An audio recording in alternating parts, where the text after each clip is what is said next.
today we're going to be taking a look at a poem by Ellen Bryant Voigt titled Chameleon.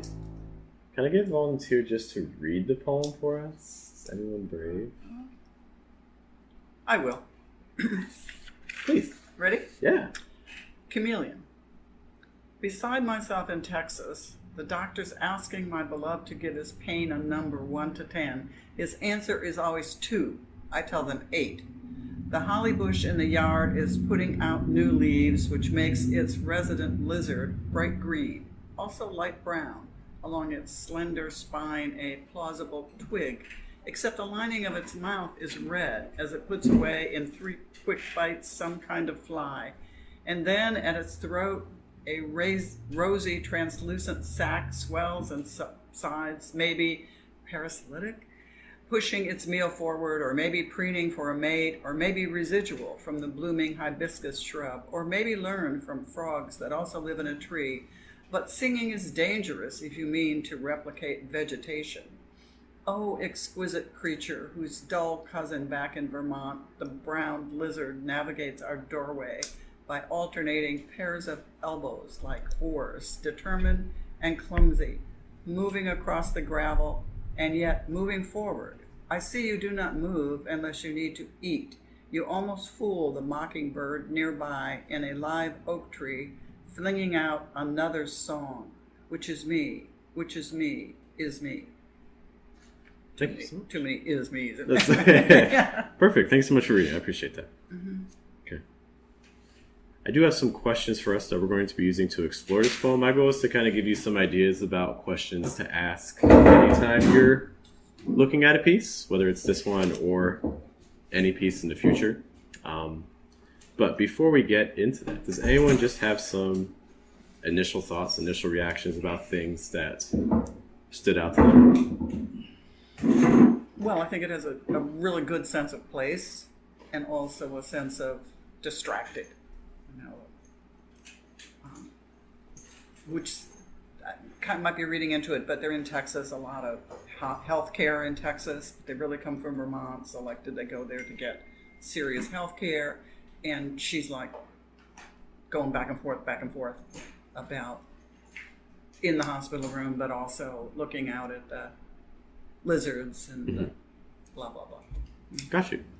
Can you, besides, are there specific lines in here? You mentioned Texas. Are there other specific lines that help you think of place and consider place? The vegetation. Can you give me an example? The lizard from the lizard. Coloring of the lizard. Something else. Like, can I have you slide over just a little bit? Thank you. What's up, man? Hey. Hey, hi, Layla. So I think the lizard, one of the things that stood out to me, also thinking of Texas, especially has anyone here lived in Texas before? Any Texas people? I have. Where at? Dallas, like outside of Dallas for like 2 months.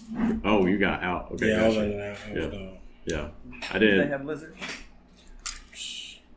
Maybe. Probably. Yeah. Probably. I haven't been in Dallas in a long. We lived in San Antonio for 4 years. How far is that from Dallas? It's not too bad. I mean, it depends on traffic. There's only one highway in Texas. Like, it's just 35, and that's it. And it cuts through all the cities. I want to say like 3 hours from what I remember. I could be wrong. I don't know, but it's a culture difference. But Texas is like no other. There is no state like Texas. When I mean San Antonio and Dallas. And also, Dallas is very like 9 to 5. Yeah. San Antonio is a little more family. San Antonio is a lot similar to Columbus. But the thing that stood out to me was the live oaks. I mean, there's this live oak trees like all over the place. Sure. Other things that kind of point to place for you in the poem? I kind of think, I don't really see it like place as in like a physical place, but maybe like the emotional state of the relationship. Because she says she's beside herself in the very beginning. So it makes me think like, okay, they're talking to the doctors. Maybe it's not even like really a doctor. Maybe it's like they're counseling therapy or marriage therapy, and they're kind of figuring out, trying to gauge on a scale from 1 to 10 how good are things now, or how bad are they now. So like when this says the rosy translucent sac swells and subsides. What's all this other stuff? From a rosy translucent all the way to the vegetation, it kind of makes it seem like she's being either like investigative about his actions or about the things that he's doing. So I kind of see it like you see that in movies all the time, where like the wife is suspicious of an affair is going on, and they're having dinner, or they're somewhere eating, and she's just like staring at him, and like he's just eating, enjoying himself, like oblivious. Because I kind of feel like women are more attentive to like the little subtle differences. So I feel like she's like examining him as he's eating or him as he's doing something. Because like all these maybes, it's like 1, 2, 3. It's like she's theorizing in her mind all these different things that possibly could be going on. And right here, the singing is dangerous if you mean to replicate vegetation. So that means like singing is dangerous if you mean to like blend in. So maybe he's not as cheery, or their relationship is rocky, and he hasn't been as cheery lately. Now all of a sudden, you're at the table, we've been going through, and you're singing, and you're happy on this other stuff. Like what you got going on. That's what makes me. That's what I think. I feel that. We'll talk more about the role of the chameleon and the comparison to the different characters. We'll talk about that. Other general things kind of standing out to you, just on initial thoughts? Is this an excerpt from? This is the full piece. This is the full poem. You're kind of starting off with, what it feels like in the middle of a sentence. You go on about that?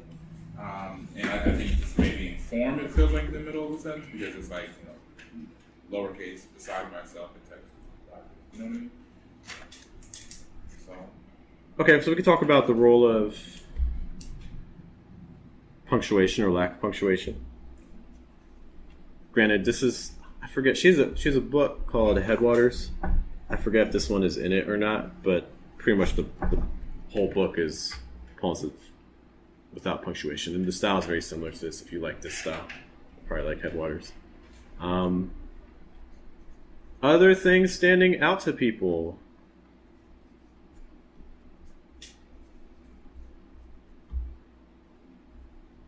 I wonder about the separate paragraphs.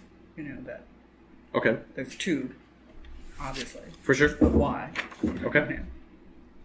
And I think that's always one of the things I always like to do with pieces when I'm reading them is just give them the eye test, just kind of hold it from a distance and kind of see, almost like you're looking at a painting, just kind of like, what is it doing visually?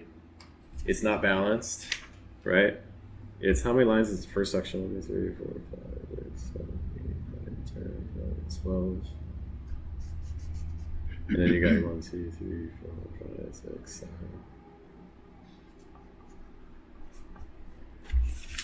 So what's the role of that? What's the role of the big indent? The negative space? Because it could have just been 1 block, right? That oh exquisite creature could have just been pushed up, and it could have just continued in 1 block. Looks like she literally just cut it in half. Other things?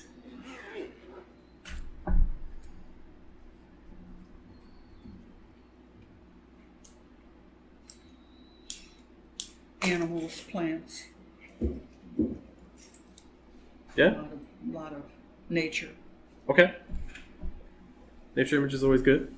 Maybe the carefulness and the comparison to the lizards, one in Texas, one in Vermont, or one is the one in Texas have like more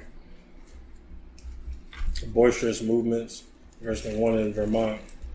They're trying to be like, it seems like the lizard is more careful about, or trying to seem or portray that as more careful about his actions and who could be watching or not watching, as far as like predator and prey and stuff. Okay. And dull.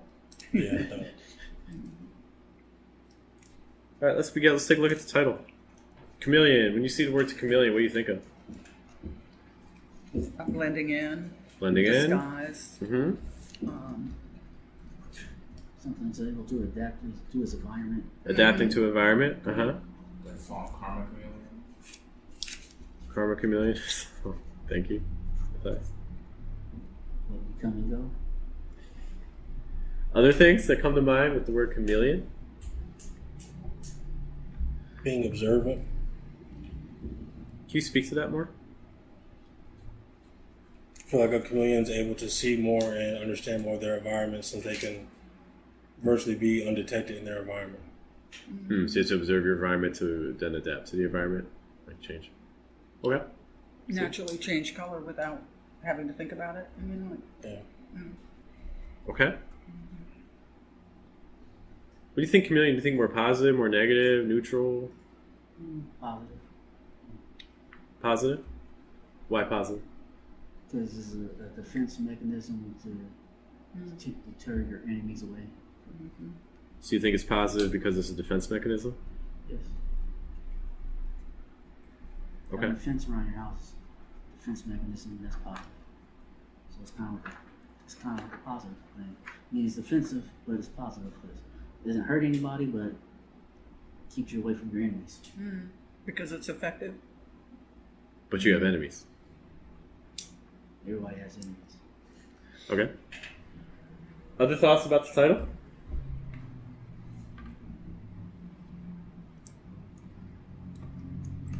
Well, who's it talking about? You know, is the chameleon obviously applying to the lizards, but is it also applying to the woman or the man? Mm-hmm. You know, Or the dog cousin. or the dog? Well, I think that's the other lizard, isn't it? Is it? I think that's. It I could don't it know. could be, but I thought it was the out. northern version of the southern flamboyant, Yeah, it could be. the brown lizard. But If it's okay with you guys, it's not like the longest poem. There's some lines here, but I would kind of like to do a line by line if that's okay, with folks. Okay. So let's just imagine kind of like first read, cold read. We're just going to go line and see what happens, okay? So first line. Beside myself in Texas, the doctors asking my beloved. What do you get from that? well, I think it's a strong beginning. Beside myself, it's like, what's going on? Was that, Yeah. let's be a little more specific. What was beside myself tell you? That there's anxiety. Okay. Who's anxiety? The woman. I mean, I'm assuming it's a woman. Could be wrong. So it's the speaker, right? So we're the introduced speaker, immediately thank to you. the speaker because we get to myself, right? So we Right. know, so the speaker's anxious. Okay. So immediately, the first two words, we know that we have a speaker who's we're seeing the world through their view, and we also know their emotional state. Okay. I also take it because she says my asking my beloved, so she's saying my beside. No, you get married, two become one. I'm saying maybe she's saying she's beside her beloved. Like she's So you're taking like as a preposition of like place, yeah, like she's beside, like actually literally. right beside her husband, going through it with him at the doctor's office. It's like literally, I'm beside My beloved, myself. I'm literally standing next to. yeah, Like the other half. my better half, or my altered, my other half. My other Okay. half. Other things? I think that right away you get into the lack of punctuation. Got lack of punctuation, So really? it's- History, yeah. It's run on, so you're just like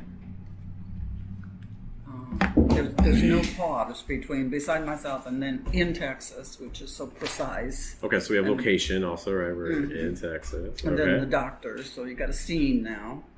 Where are we? Oh, I thought in a hospital, but Hospital? you're right. It could be in a Somewhere in consular Texas, office or yeah. something. Yeah. We somewhere in Texas though. Because we don't know entirely where we are. Okay. But I kind of think of like the beside myself part. I like that part the most, really, because it gives you a window of the person's like psychological state. You know, people have like dissociative personalities or multiple personalities, bipolar. Like they could be either disassociating, so they're really just like checked out.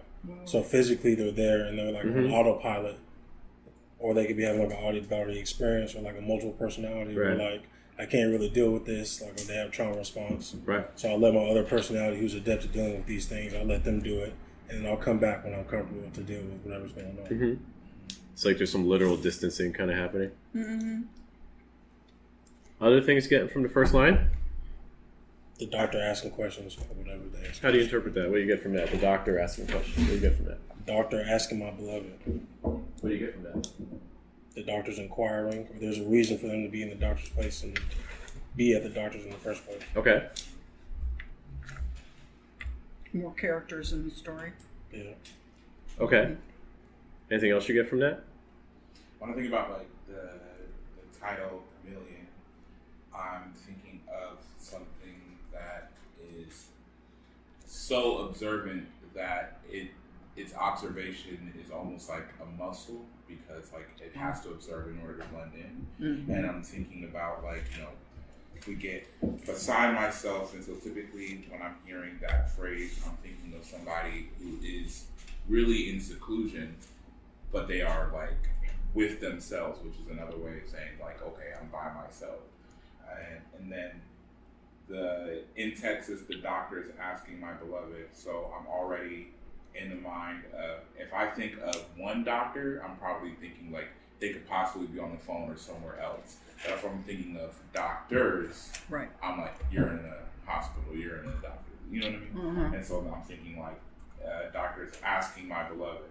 And so now I'm thinking doctors interacting with the speaker's beloved, and then they're by themselves, like, so essentially them watching that interaction happening, which gives me, again, even if I'm not thinking of them necessarily blending in to the surrounding to make themselves hidden, I'm still thinking of them being a consummate observer of this.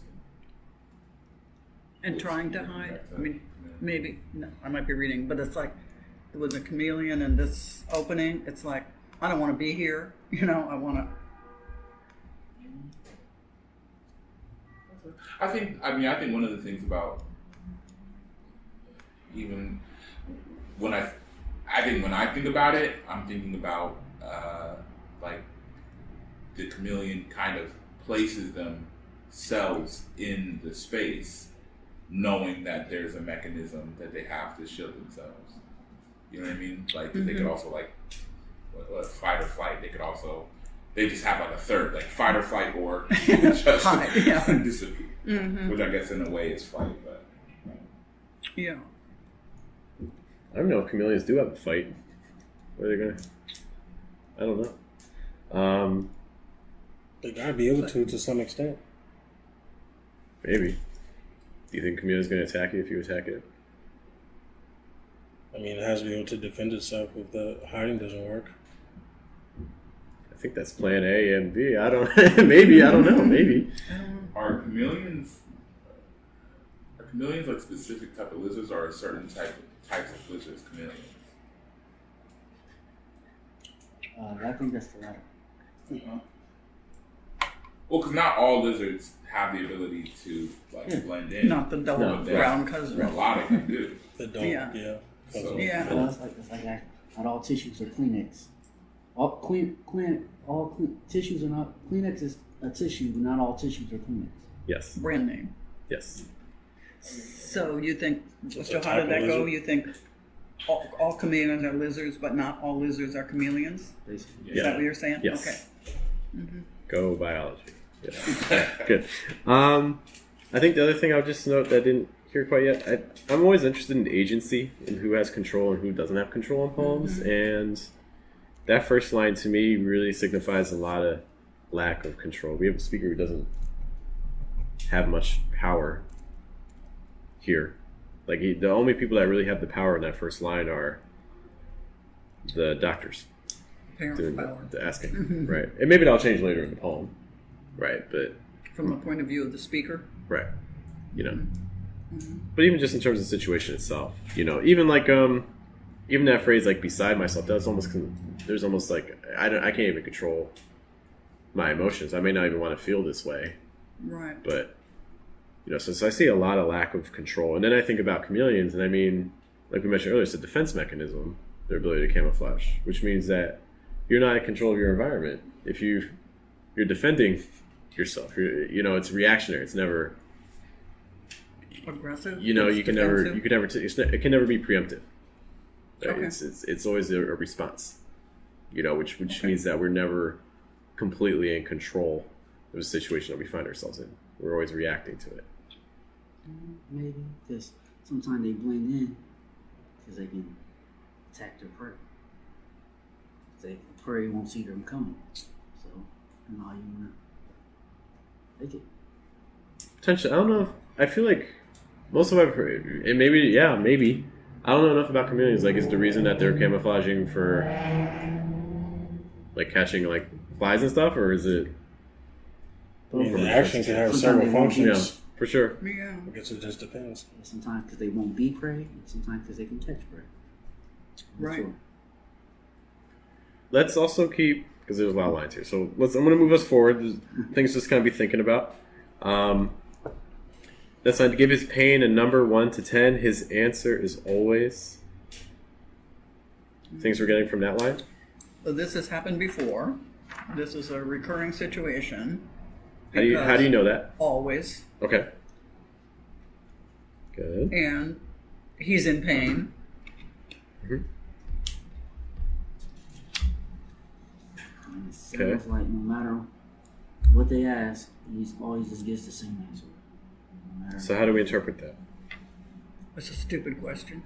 he doesn't. Even if he's in more pain It is. or less pain, he just says 2. He doesn't. He just blows. It sounds like he just gives an answer to the question. Rather Okay. than thinking about it, he's just on autopilot. What's your pain 2? Why does he do that? And I don't know how he does it. That's what Have you it ever seems been like. asked that question? It's an impossible question to answer, so it's stupid. Maybe he doesn't feel comfortable enough either with his doctors or his beloved to be honest about how he's feeling and what's going on. Yeah. Or confidence that'll make any difference. You know. Maybe he doesn't want to give his pain anything. He doesn't want to give whatever's going on. Maybe he doesn't want to acknowledge it in hopes that it won't really affect him. So maybe he's not trying to acknowledge it at all. It ends on always, Yeah. which is like, we've been doing this for a long time, over and over. Or maybe whoever the beloved is beside myself, he or she has been asking him multiple times. And maybe this is the first time they're actually seeing somebody about it. So maybe she's irritated. He or she's irritated because maybe he or she feels like they haven't gotten anywhere on their own. Like he hasn't been able to be honest with me about how he feels. So why do you expect him to be honest with you about how he feels? I'll just assume beloved, they're together, whatever. They spend all this time and resource on one another. But just because you're a doctor, that doesn't give you the authority for people to be honest with you if they won't be honest with me. So it makes you think it's kind of like who do you think you're going like? That's how I say. Mm-hmm. For me, this is probably the first occurrence of hiding, camouflaging that occurs. A reference back to the title. Why would you say the first? I'm sorry? Why would you say this is the first instance of hiding? What hiding? I mean, maybe it's not. What hiding do you see in the first line? I always thought that besides myself was hiding. Oh. How so? Like not being 100% present in any moment, I feel like it's hiding. Okay, so going back to the idea, just like beside myself from a kind of like preposition, distance, like physical distancing. Or it could be like emotional or mental distance. Mm-hmm. So that's initially I thought that was could be harder. I think I was taking it more personally for the beside myself. I was taking that more from the more figurative, just like when someone says, "Oh, I'm just beside myself," just like the emotional thing. But Yeah. I think you can make arguments about Either or. like the distancing thing. I think that's fair. Other things about second line?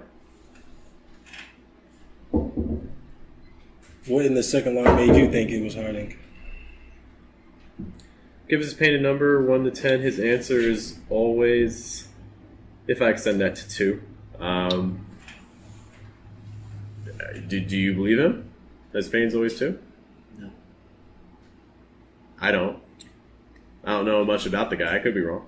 Yeah. But I think the way it's set up, I think the poem's trying to make us question the reliability of this guy a little bit. And futility, in that.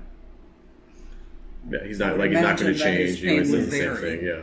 But if it's always, Yeah. And not only that, not only is it always a 2, but it's always, I imagine 2 probably means it's not that bad. Don't feel.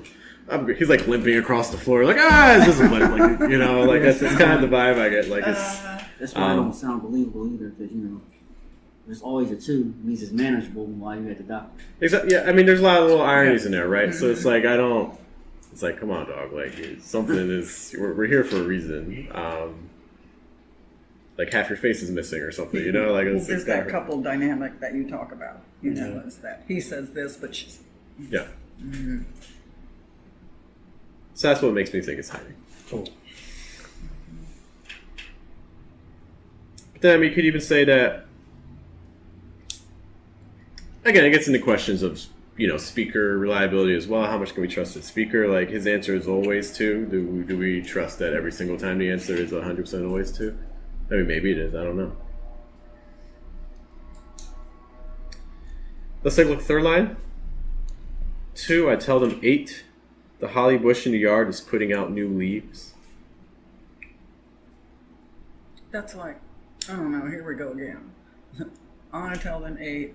But that's like beside myself. I'm now going to focus out the window instead of on the scene. Yeah. So we deflect and change location, focus a little bit. Well, and distract ourselves. either frustration or maybe veiled anger. Okay. I don't know. Could be like the start of a metaphor where she's trying to explain to the doctors what's going on in like some roundabout story. Maybe she doesn't want to exactly address it in the moment, but she wants to tell a story about it. Deflecting it. Whose pain is she describing when she says 8? Oh, The beloved. I don't think that's her pain. I think it's the beloved pain. It could be. But it could be. 'Cause he gave his answer too. Yeah, it could Now be. she gave him the answer 8. It could be. It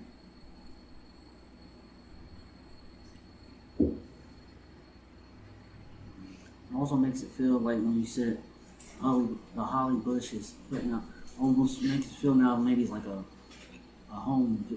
doctor home call. Like the doctor came, it's like house call. While all of a sudden you're just looking out in the yard, looking at the bush. Right. So this makes you think home visit kind of thing? Almost. I like that. I ain't think of that. Potentially. I think it's interesting for like 2, I tell them 8. Like to me that makes us, if we don't believe the beloved, if we don't believe his 2, how much can we believe the speaker's 8 also? It's 2 other sides. Exactly, right? It's kind of, you're exaggerating it on one hand and you're exaggerating almost like to compensate, but it's still exaggerating, right? Stupid question. But, the way I look at it is she's just saying, 2 is ridiculous. It's a lot more than that. Otherwise, why are we here? But it could be that she's saying, I have an 8. I don't know. Or it could be like how people have heard, people say like there's 3 sides to this truth, or there's 3 sides to a story. There's his, hers, and then what really happened. So maybe that's what it is. So his 2 is on one side, her 8 is on the other side, and somewhere in the middle is what's really going on. Or like a perception is reality thing. Or you also see it like, being a man, he's talking to another man, he don't want to admit how much pain he's in. That's why she speaks up for her beloved. Like, it's really a hate. I'm there. I'm good, yeah. Like you said, my arm broken. Right. I just need a sling, I just need a Band-Aid. Give me a couple aspirin, I'm good. And there are also situations where if this were in a doctor's office, I'm not saying it because in the yard thing, but where the doctors are looking to her for the real answer. Say, wait a minute. What do we make about the holly? Evergreen. So The what? holly is evergreen. Okay. So it's the opposite of transient life. It's, what does it stand for? Rebirth? Constant. Something like that. It's also Texas. So you almost might tell us the time of the year since it is putting out new leaves, maybe like like late spring, early autumn. Does anyone know when holly grows leaves? No. Is it the spring or is it the winter? Don't know. I don't know. Imagine spring. Would you think? You would think spring, but I don't. Yeah, I thought it says new leaves, so that's when stuff usually grows. Like, Usually. yeah, usually. Then again, I don't know. I'm not a botanist. I don't know. Texas. The internet says it flushes new leaves in the spring. Okay. Easy answer. Huh? We'll trust the internet. I mean, yeah, that's the simple page one of Google, no scroll. So I mean, Yeah, I always trust Google. One time I asked it, how long can a hermit crab stay in the water? It said 60 minutes.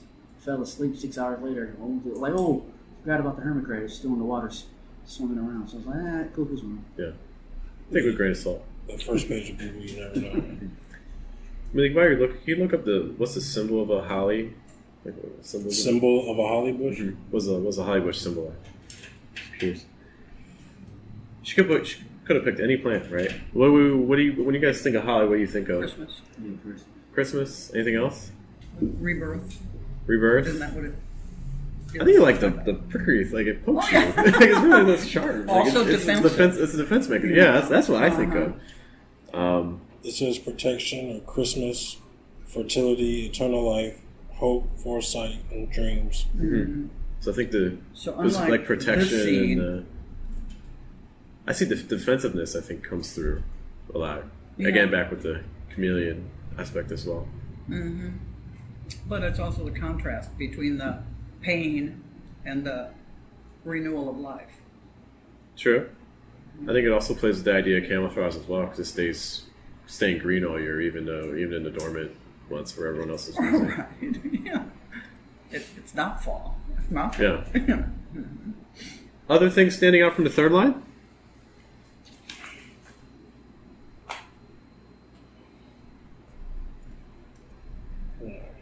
Not to me. I will say, while my goal is to try to make sure we get through as much of the poem as possible, there's a chance we may not finish. Okay, just a heads up. So if there's a section that you really want to get to, let me know, because otherwise we're going to run out of time. It's just like the way the line starts out. 2, I tell them 8. So right there you have the Like give and take. disagreement or the conflict or whatever. That just The two, that's like the previous line ending in always. And That- then you go to the precision of the 2, I tell them 8. it's good enjambment. If you guys are interested in enjambment, just like line breaks and things like that, I think she's a good person to study. That also, by having 2 on that next line, it also gives you that counterplay between the 2 above it and then the 2 to number Right. as well. Oh, cute. How about that next line, which makes its resident lizard bright green, also light brown? Things that stand out from that. This is it's not like maybe it's a pet lizard. Go on. If it's a resident, it's either around all the time or it's their pet.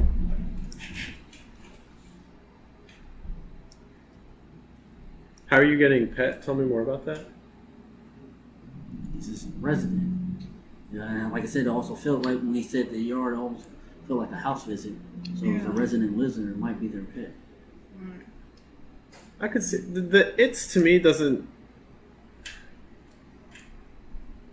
Anything's possible. To me, the it's makes it seem like it belongs to the tree or to nature more than it belongs to them. But maybe, So I said also want to be Yeah. around all the time. The lizard is resident in the holly bush. Yeah, Right. yeah, So it might be around all the time. They might Yeah. always see it as they go But out. yeah. So there's a sense of familiarity with it. I could see that. I could see Yeah. that. I mean, how would you know that it's the resident lizard That unless you've seen you've before. seen it Yeah. before? Yeah. I think it highlights the relationship between the holly bush and the lizard because the same new leaves have been putting out makes it bright green, but also light brown. Okay. How do you interpret that in the context of the poem?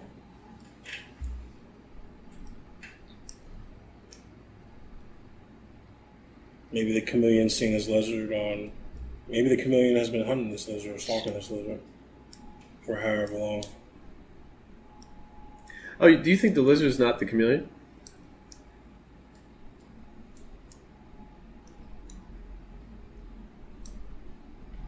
Is the lizard a chameleon so. or no? I think this one is. Because it's changing colors. So I think that That could be the it's chameleon bright right green there. with the new leaves, but then when it up against the twig, it's brown. Is that? That Do could be. chameleons live in holly? I don't trees? know. Also, I've never like walked through like the forest and seen a chameleon before. I'll be honest, but their camouflage is too good. They see me, I don't see them. I interpret that resident lizard as the chameleon. I would, because it's changing color right before your very eyes. Could it be a different lizard? Yeah, I think so. Possible, but I think in the context of the poem, I personally am associating them as the same. But what do we make of what makes this resident lizard bright green, also light brown? What do we make of that final half of that line? Changeable. Changing? the blending. Yeah. Blending? Hiding. Camouflage again. Maybe the chameleon's been in position to observe what's been going on with the beside myself and the beloved all this time. I think it's that. To me, it points to dichotomy between the 8 and the 2. Like, Okay. because if the both those numbers refer to the husband, it's like he says, "I'm a 2." Like, no, you're an 8. I'm brown. No, you're green. Like, it's seeing that sort of parallel. Dichotomy. The even like the role of like doctor patient, the role of two beloveds, partner. Like there's a lot of like binaries. Yeah, and also the vagary. You're like, maybe you're this, maybe you're that. Mm-hmm. Maybe you're an 8, maybe you're a 2, maybe you're green.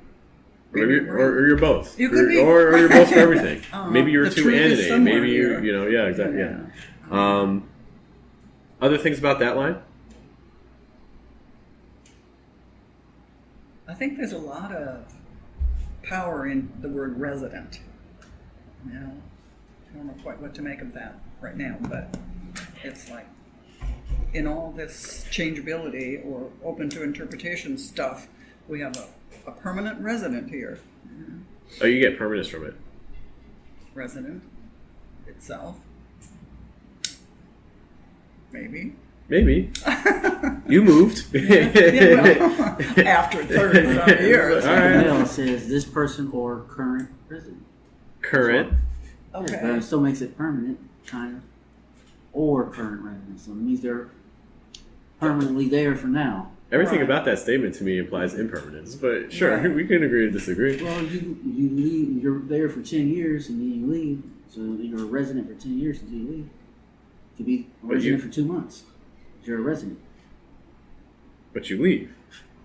Oh, well, maybe he's talking about, or maybe it could be another doctor because they do it. That's the other thing I was saying is who resonant with that. I think with the health terms. Okay.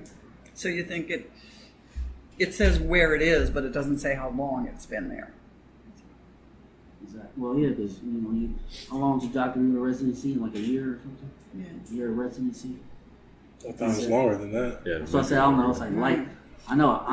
I can ask my sister. She's a nurse practitioner, so I can ask her. Yeah. Well, See, no, I want- doctors do residents, not nurses. I don't know. What do you I have no guys? What do you make of the colors? That is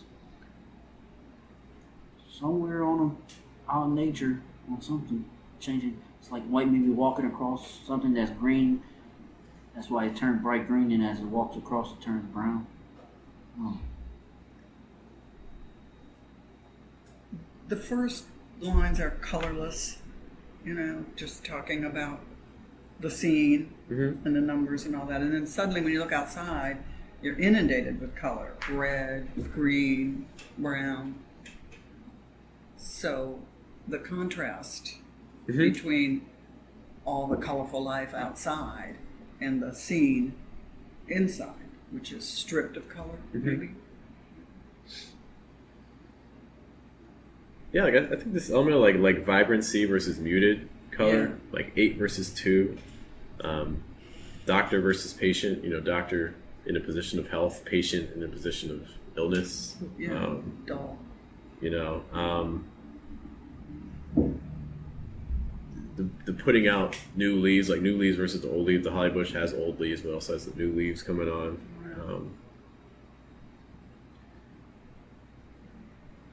How about the next line? Along its slender spine, a plausible twig. This is the shortest line we've had to this point.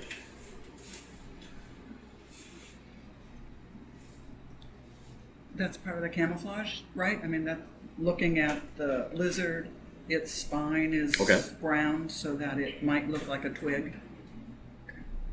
Essentially. Okay, so Maybe the doctors could have like a possible diagnosis. When I see slender spine, it's like when you go to the doctor, you give like minimal information, and then they come back with, okay, you have these amount of symptoms. Maybe it could be something like this that can get them closer to like an actual diagnosis. that's interesting. I like that you point to like frailty, like with slender and twig. I think that's interesting. Yeah, and also plausible but not real. Yeah. It's What do you mean? well, the lizard is not a real twig, but it's a plausible twig. So, not to try to just repeat a word, but you know, it's like it might be a twig. It would make sense But if it it isn't. was, but it's not actually. Yeah. Uh-huh. So again, we get more hiding.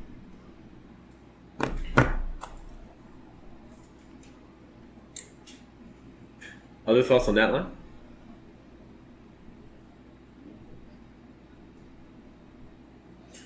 Maybe the situation is like,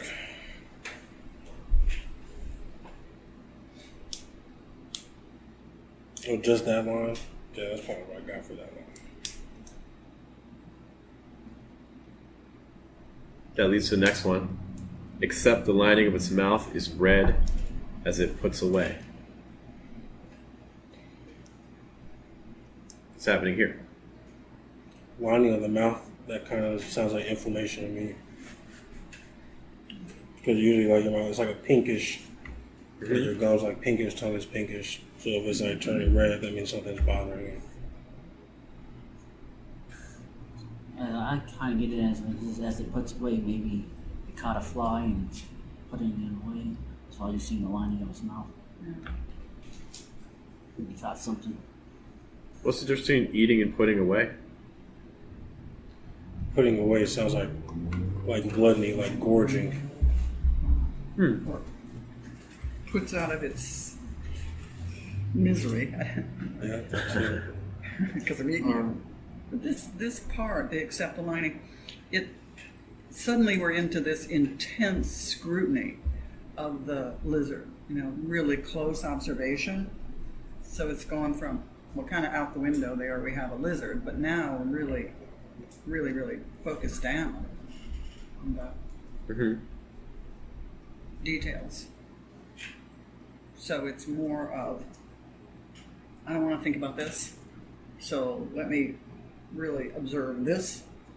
Oh, so you see it says the speaker further distancing Yeah, from the situation. Okay. yeah. Or it could also be maybe the doctor asks the patient to say, to look in the lining of his mouth.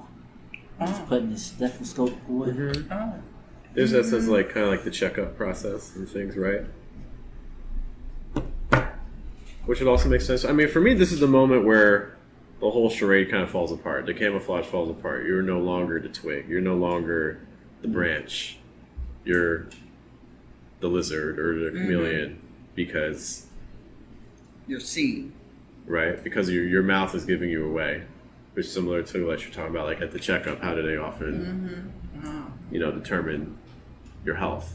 Slick. Yeah, You know. Yeah. So this is where everything starts. All the hiding starts to fall apart a little bit.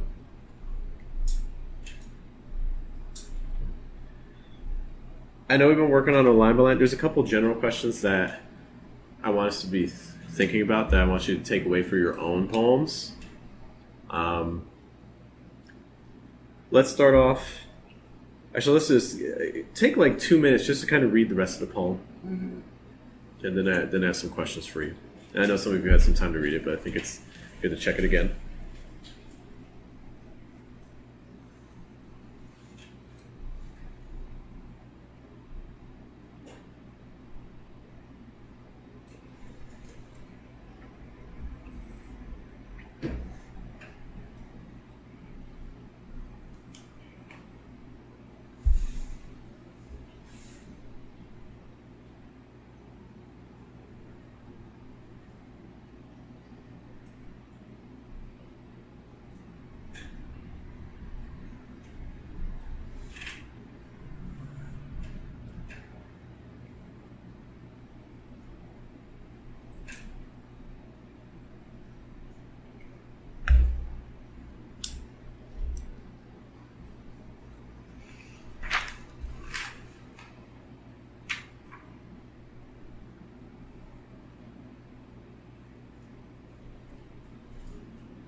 Give you one more minute.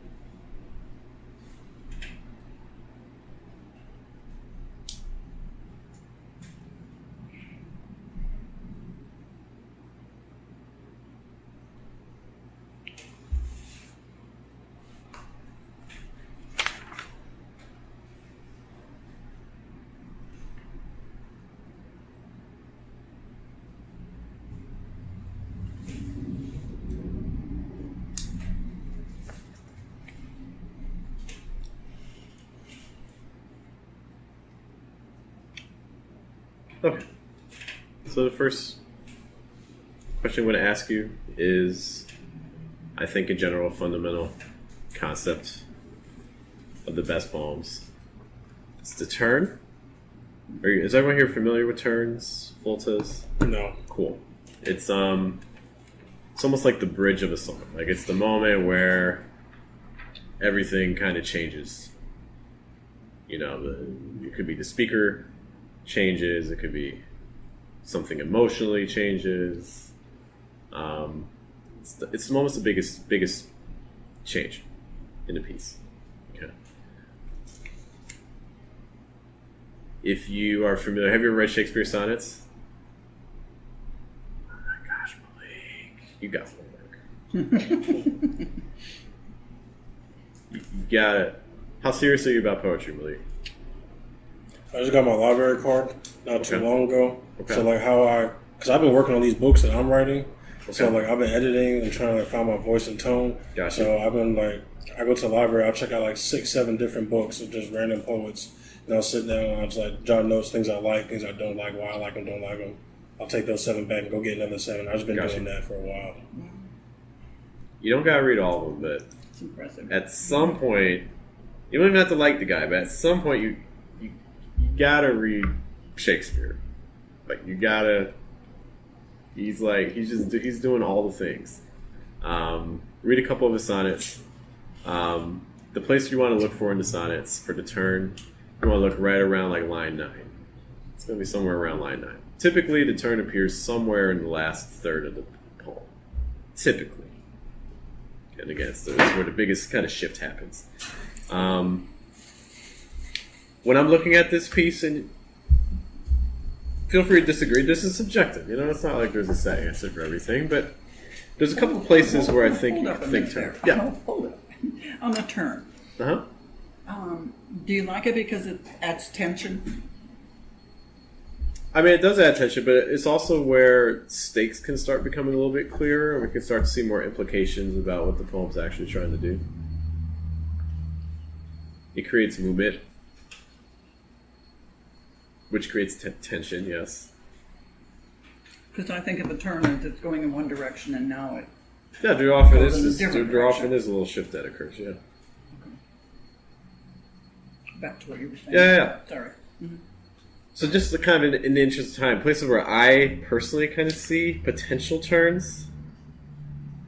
So there's like an obvious turn would be, again, if you're just looking at the poem visually, like the obvious turn would be, you know, big line break and then exquisite, and then we're kind of almost switching to like an ode, right? We're getting to like the praise, like, oh, exquisite creature who's dull. We haven't done that the entire poem. So you can make the argument that, okay, the significant line break, in spacing, the negative space, in the switch to like language that okay, this is where the turn is. And I could buy that argument. To me, it's a little bit early because usually turns tend to be final third tends to be the spot where they occur.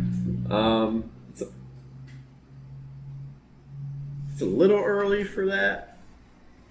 But if you said that's where the turn is, I could buy your argument. Okay. For me, the place where I'm considering the turn is the yet moving forward. So turns a lot of times indicate themselves a couple different ways. A lot of time by word choice. A lot of times if you see a word like however, or but, or yet, these like transition words that kind of signal contrast. Those are often words that signal that there's a turn going on. For me, I'm kind of thinking the yet as well, because like determined and clumsy, moving across the gravel, and yet moving forward. So it's like there's this struggle, but you're moving forward, and I think that's kind of playing with this contrast. My guess with the beloved from earlier in the poem. Like It seems like these last lines from the and yet kind of sum up the relationship. It's like yeah. We're kind of getting, in my opinion, we're kind of getting to what this whole thing's really about. This lizard's able to move forward. Is the partner able to move forward? But you don't unless you need to eat, and Exactly. you fool everybody. Because that's the thing. Because even yet moving forward, the I see you do not move. Is that you? Are we still talking to the lizard, or are we talking to? This is where things start complicating, right, and compounding. So I see that most strongly in that right around that yet line. So that's where I personally would maybe argue the turn is.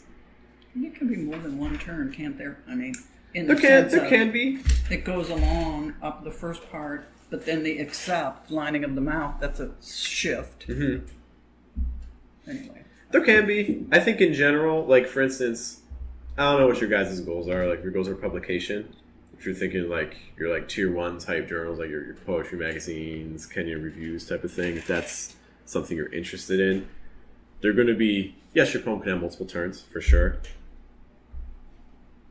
The general code that they're kind of expecting is they're expecting kind of one more dramatic one. In general. Well, too bad. Well, too bad. For sure. You can subvert expectation. Go for it. Yeah. I think the general thing that you see, though, is editors looking at, where's that defining moment? Okay. I like that definition of turn. Defining moment. Sure. Because then it's not just any time it changes direction. It's this is. This is where things start really becoming clear. Turn, is that synonymous with falter? Volta, yeah. Volta's kind of, if you read sonnets, are you familiar with the sonnet? No. Isn't it 16 something? 14 lines. 14. 8 and 6. Okay. So, typically what happens in the sonnet, what you're going to see in Shakespeare's sonnets, and what you know to look for, they're everywhere. Okay. Basically, most of Shakespeare's sonnet, talking about the beloved, talking about his beloved, talking about his beloved. Talking about his beloved, 4 lines, talking about his beloved, 4 lines, and then shift. It's I can't, you're so beautiful, you do this. But, on the other hand, you also have this really negative trait that I want to talk about, Or I'm so poor. Oh, but actually, because if you're in my life is actually really rich. Once you know what to look for, again, right around line 9, everything just makes this dramatic shift that kind of just subverts everything that happened before. Okay. Similar sort of idea. Yeah. So turns. I want you to look for turns in your own poems. Mm-hmm. The other big thing is stakes. Have you heard of stakes before? Mm-hmm. What's on the line? The cost is Yeah, exactly. Mm-hmm. Because it's basically the easiest way for stakes to ask yourself in your poem is look at your poem read it, and ask, so what? Who cares? And you gotta be honest, because if the answer is no one cares, then your poem's probably not done yet.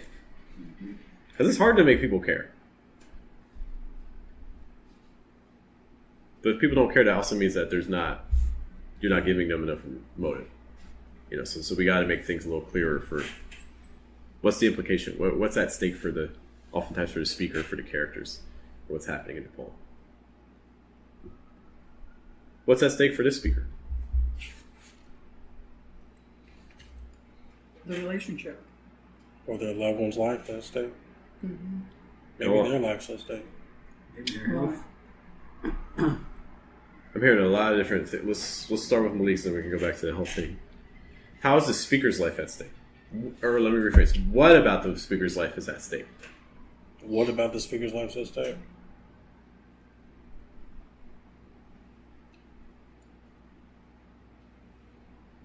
Maybe it could be the time they put into the person or the relationship. As in, it's a waste? I Maybe. think Yeah, maybe. identity. That if this is, I'm reading this as a woman and a man is her husband, so anyway, the speaker says, I've been flinging out another song, and then, which is me, which is me, which is me. So the speaker is identifying with the mockingbird, who does not have a song of its own. The mockingbird is just absorbed with imitating others, like she is responding to the question about pain. Not her pain, again, the speaker's pain.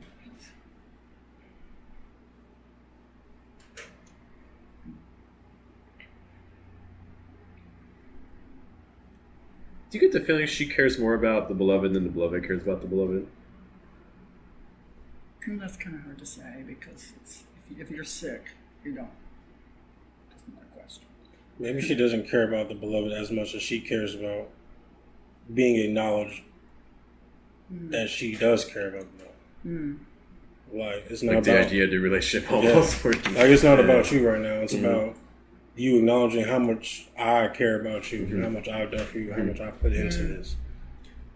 And this is just a segue to that. Like, once you get to admit that, then we can start. You can get closer to give me what I want. Luna, I know you mentioned health. Did you want to talk more about that? And that's maybe you ain't seeing the doctor. So it could be, depending on what the diagnosis is, could be one of the things that could be health. I think that let's get into the role of caregiver too.